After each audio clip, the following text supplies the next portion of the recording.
소중한 나 무한 행복.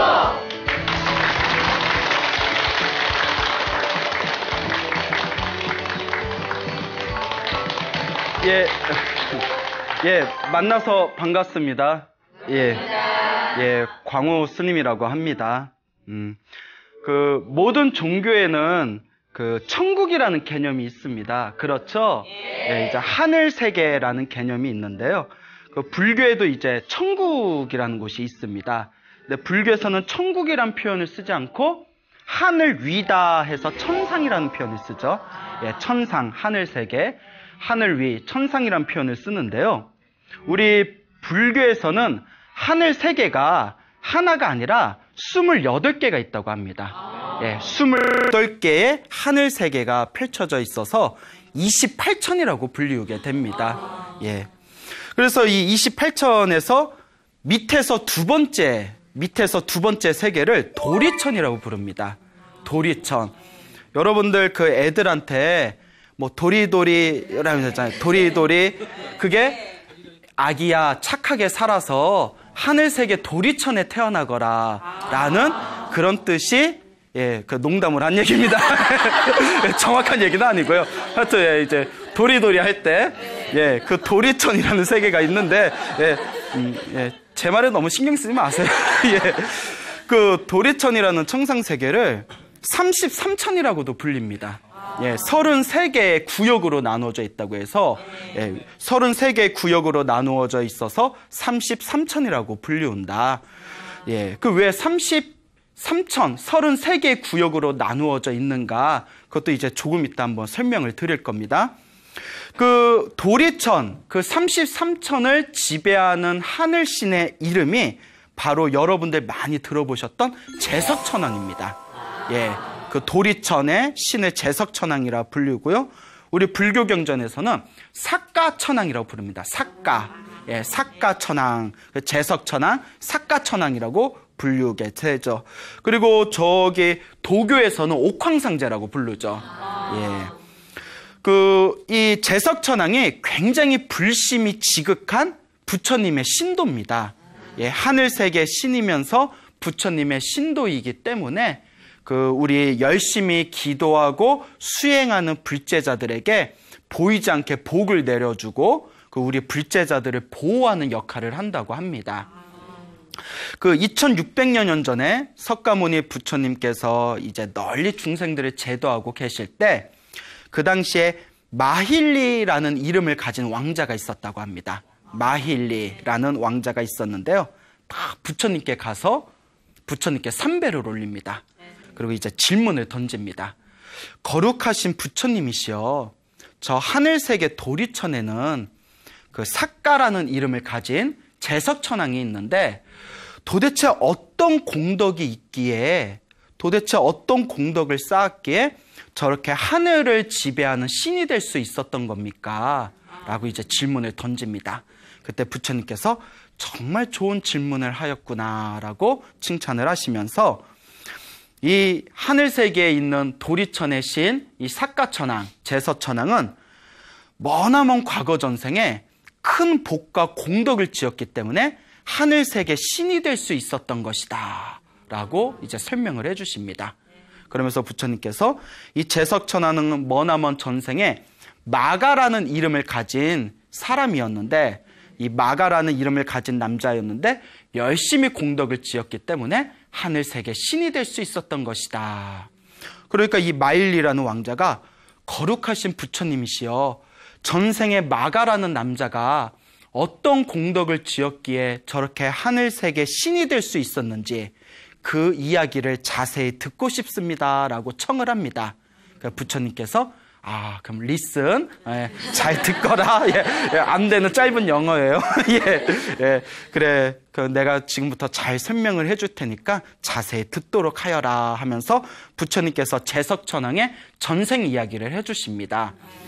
머나먼 과거 전생에 석가모니 부처님이 세상에 출현하기도 훨씬 이전에 그 다른 세계, 다른 중생들이 살고 있는 그 어느 한 세상이 있었나 봐요.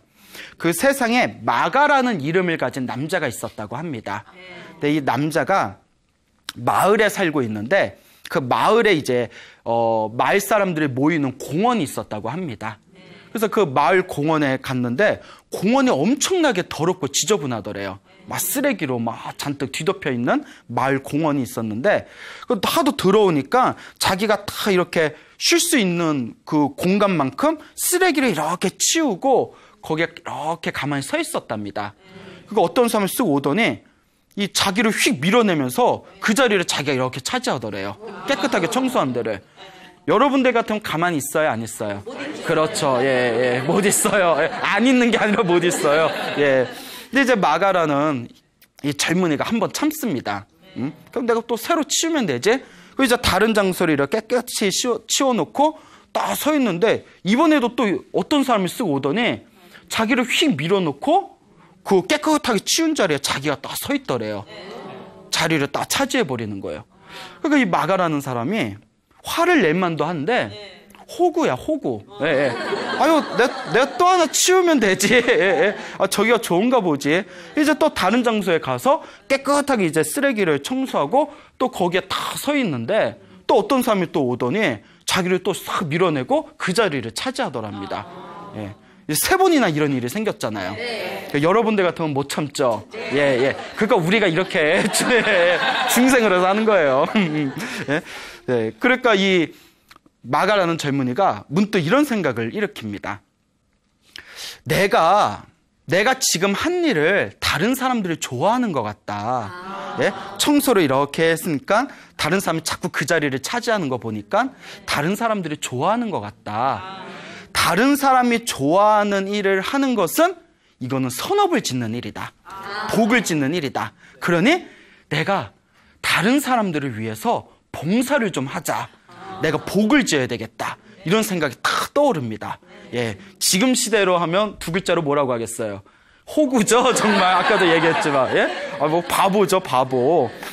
그러니까 어쨌거나 이 사람이 이제 깨끗하게 공원을 청소를 하고 거기다 불을 환하게 펴가지고 추운 사람들의 몸을 따뜻하게 녹일 수 있도록 자기가 공원 청소하고 장작불을 불태우고 그 공원을 깔끔하게 정리를 합니다. 사람들이 다들 모여들어서 막 행복한 표정을 짓는 거예요.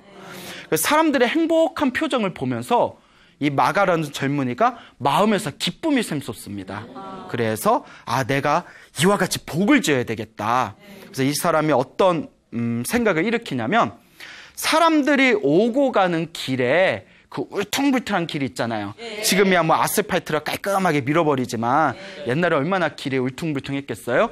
이 울퉁불퉁한 길을 매끈하고 고르게 만들고 사람들이 지나가는 이 통행길을 이 나무 같은 걸 다 가지를 깔끔하게 절단을 해서 사람들이 오고 가는데 편안하게 해줘야 되겠다. 이런 마음을 일으킵니다. 실제로 불교에서는 복을 짓는 8가지 방법이 있는데요. 옛날부터 내려오는 8가지 복을 짓는 8복전 중에 하나가 사람들이 오고 가는 길을 편안하게 만들어주는 거. 그게 큰 복을 짓는 것 중에 하나라고 실제로 경전에도 나옵니다. 어쨌거나 이 마가라는 젊은이가 오고 가는 사람들이 편안할 수 있도록 내가 길을 평탄하고 고르게 만들어야지.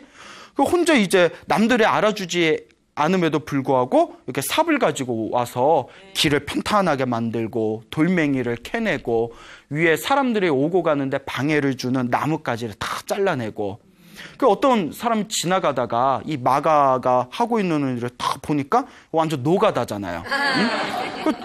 저걸 왜 하지? 이렇게 마가라는 젊은이한테 다가가서 질문을 던집니다. 지금 뭘 하고 있습니까? 제가 아까부터 지켜봤는데 혼자서 뭐 하고 있는 겁니까? 라고 질문을 던지니까 마가가 다음과 같이 대답을 합니다. 하늘색에 태어나는 길을 닦고 있습니다. 예, 이렇게 복을 지으면 하늘색에 태어날 수 있다라는 그런 확고한 믿음이 밑바탕에 자리 잡고 있었나 봐요. 예, 제가 천상에 태어나는 길, 하늘색에 태어나는 길을 닦고 있습니다. 여러분들이 이 얘기를 딱 들으면 무슨 생각하겠어요? 뭐 열심히 해요. 예? 닦든가 말든가. 나는 가서 우리 저 방바닥 닦아야 돼요. 뭐 이러면서 그래 갔을 텐데 이 사람이 딱 마음에 뭔가를 느낀 거예요.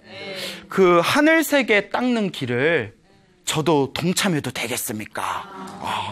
호구가 2명이 됐어요. 예? 같이 하자고. 얼마든지 같이 하셔도 된다고.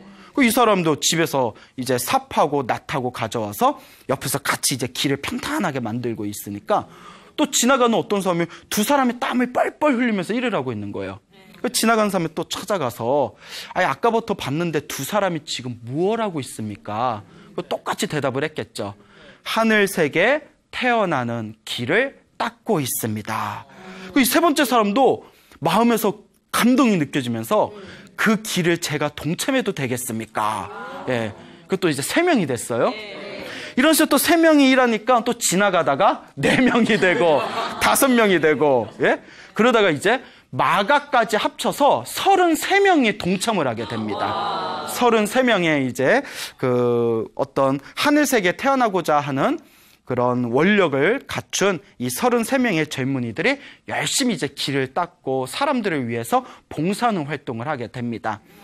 그렇게 이제 무럭무럭 이제 시간이 지나가지고 거기에 마을에 촌장이 있을 거 아니에요. 네. 이 촌장이 이렇게 그 33명의 젊은이들을 보니까 마가를 포함해서 33명의 젊은이들을 보니까 이해가 안 되는 거예요. 그 33명한테 찾아가서 지금 뭘 하고 있냐? 예? 그 멀쩡하게 생긴 사람들이 지금 뭐 하고 있냐? 그러니까 이 33명의 젊은이들이 한결같이 하늘색에 태어나는 길을 닦고 있습니다 하니까 이제 촌장이 이해를 못 하는 거예요. 그래서 무슨 말을 하냐면 그거는 세속의 길이 아니다. 너희들 같은 젊은이라면 강에 가서 고기를 잡든가 숲에 가서 사냥을 하든가 아니면 술을 마시면서 진탕 놀아라. 이런 이야기를 하는 거예요. 예, 진탕 놀아라. 예, 우리의 삶이죠, 여러분. 예? 저 뭐하냐? 왜 이렇게 이런 걸 그 허공에 삽질한다 그러죠? 예? 아니 남들이 알아주지도 않는 허공에 삽질을 하고 있냐? 이 33명의 젊은이들이 촌장이 아무리 설득해도 말을 듣지 않습니다. 우리는 하늘색에 태어나는 길을 닦겠습니다. 참 훌륭한 사람들이에요. 그 촌장이 나중에는 자기 말을 듣지 않으니까 그 속에서 화가 벌컥 납니다. 우리가 이걸 2글자로 꼰대라고 하죠. 꼰대. 예. 자기 말 듣지 않으면 막 이렇게 분노를 일으키는. 그러니까 이 촌장이 너무나 이제 화가 나니까 내가 저들의 파멸의 구렁텅이에 내가 빠뜨리겠노라. 이렇게 분노심을 일으킵니다. 그래서 이제 왕을 찾아갑니다. 이 촌장이.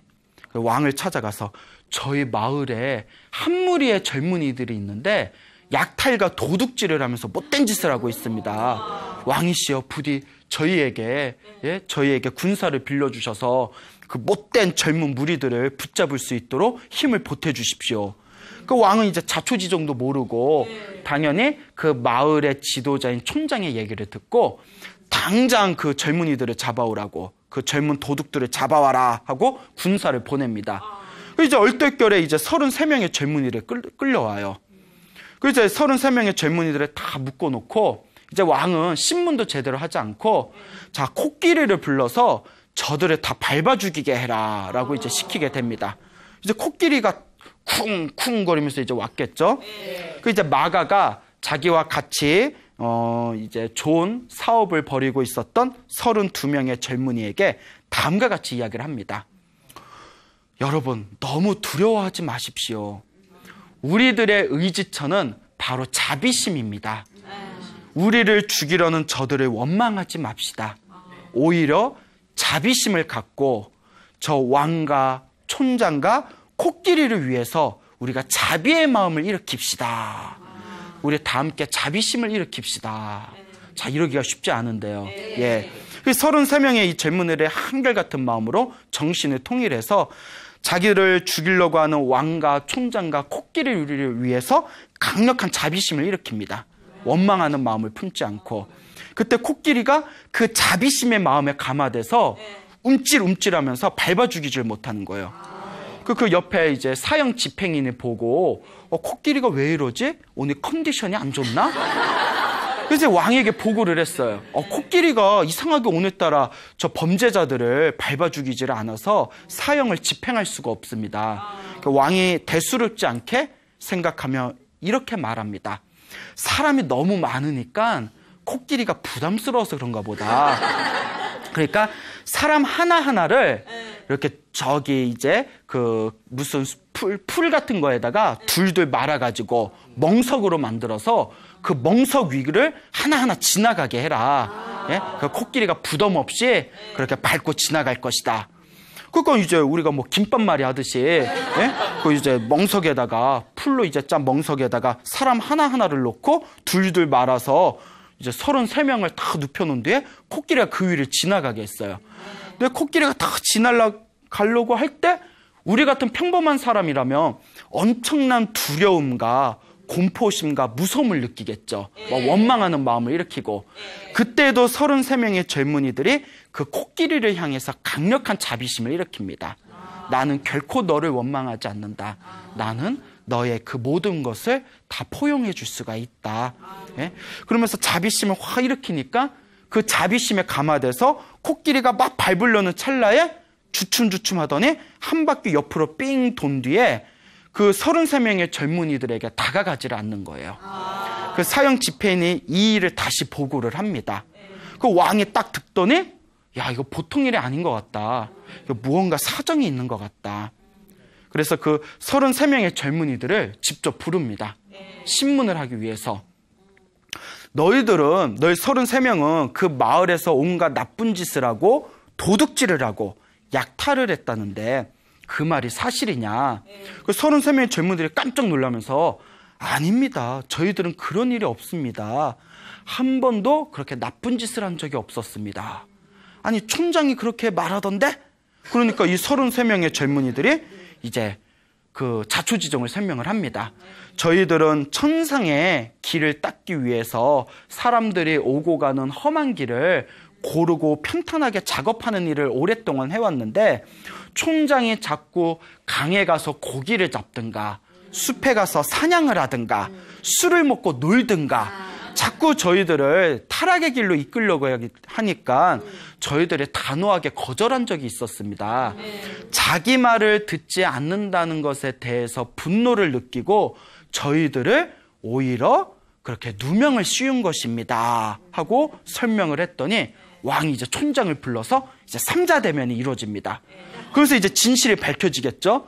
그 왕이 화를 벌컥 내면서 저런 미물도 이런 사람을 알아봤는데 저런 짐승도 이렇게 훌륭한 젊은이들을 알아봤는데 하물며 인간인 내가 이런 아까운 젊은이들의 목숨을 노릴 뻔했구나 하고 후회하면서 촌장에게 화를 내면서 촌장을 포함하여 촌장의 가족들까지 다 노예로 만들어버렸다고 합니다. 예, 또 가족들은 뭔 죄야. 예? 가족들은 뭔 죄예요. 예? 남편 하나 잘못 만나고 아버지 하나 잘못 만나서 그 얼떨결에 노예가 돼버린 거예요. 그 33명의 젊은이를 풀어주면서 큰 상가 그리고 이제 마을을 하나 만들어주고 그 마을을 지배할 수 있는 그런 관리인으로 임명을 했다고 합니다. 33명의 젊은이들이 모여서 어느 날 이와 같이 상의를 합니다. 우리가 더 큰 공덕을 짓고 싶은데 이제 땅도 다 평탄하게 만들었겠다. 우리가 어떤 복을 지어야 어떤 선업을 지어야 더 큰 공덕을 쌓을 수 있을 것인가. 그래서 이제 서로 토론을 해요. 예? 여러분들 친한 사람들끼리 야 우리가 어떻게 해야 더 큰 복을 지을 수 있을까 이렇게 토론해 본 적 있어요 없어요? 그래요. 이게 우리 중생들 수준이에요. 예? 예? 그래요. 뭐. 자, 어쨌거나 우리가 어떻게 해야 더 큰 공덕을 지을 수 있을까 막 토론을 하다가 누가 의견을 냅니다. 우리가 큰 마을회관을 하나 짓자. 우리 마을에 사람이 자주 다니는 사거리 교차로에 큰 마을회관을 지어서 마을의 가난한 사람들을 보살펴주고 오고 가는 나그네들이 잠시라도 편히 쉴 수 있도록 우리가 마을회관 편의시설을 하나 만들자. 이렇게 이제 어떤 사람이 의견을 내니까 서로 막 33명의 젊은이들이 서로 좋다고 그래서 그 일을 이제 사업을 벌이게 됩니다. 그래서 이제 마가를 포함해서 이제 33명의 젊은이들이 다 돈을 모아가지고 큰 대목수를 불러서 마을회관을 하나 크게 짓습니다. 마을회관을 짓고 그 마을회관을 지으면서 이 마가에게 부인이 4명이 있었답니다. 예, 옛날이니까. 그래요. 뭐 힘도 좋아. 그래 이제 그 4명의 이제 부인이 있었다고 합니다. 4명의 부인이 있었는데 이 3명의 부인은 마가가 이렇게 선업을 짓기 위해서 마을회관을 지을 때 같이 기쁜 마음으로 동참을 했대요. 예? 우리도 선업을 짓도록 기회를 주십시오 하면서 동참을 했고, 그 중에 수잣다라는 부인이 있었대요. 4명 중에 1명, 수잣다라는, 수잣다. 뭐 이름 듣고 웃기는 처음이에요. 예, 재밌어요? 이름이? 수잣다라는 이름을 가진 이 부인이 있었는데, 이 부인은 이런 생각을 일으킵니다. 그 4명 중에서 다른 3명의 부인이 복을 짓기 위해서 동참하고 있을 때 혼자 무슨 생각을 하냐면, 마가는 나의 남편이다. 내 남편이 짓는 공덕이 곧 나의 공덕이고, 내가 지은 공덕이 곧 누구의 공덕이다? 예, 그렇죠. 내 남편의 공덕이 될 것이다. 뭐 이런 식으로 생각을 했겠죠. 그러니까 이런 식으로 따지면 내가 아무리 배가 고파도 내 남편이 대신 밥을 먹으면, 예? 뭐 내 배도 부르고, 예? 뭐 이런 식으로 해석을 해야 되는 겁니까? 근데 그게 말이 안 되는 것이죠. 예, 내 복은 누가 져야 된다? 그렇죠. 자기가 져야 되죠. 그리고 마가의 그 부인이었던 수잣다라는 이 아낙네가 내 남편이 짓는 복이니까 나한테도 돌아오겠지 하면서 자신의 외모를 가꾸는 것에만 치중을 했다고 합니다. 예, 그러니까 약간 외모를 가꾸는, 예, 그런 어떤 자기 얼굴, 그렇게 이제 그런 걸 사람들에게 보여주고 자기를 치장하는 거에 관심이 많은 여인이었나 봅니다.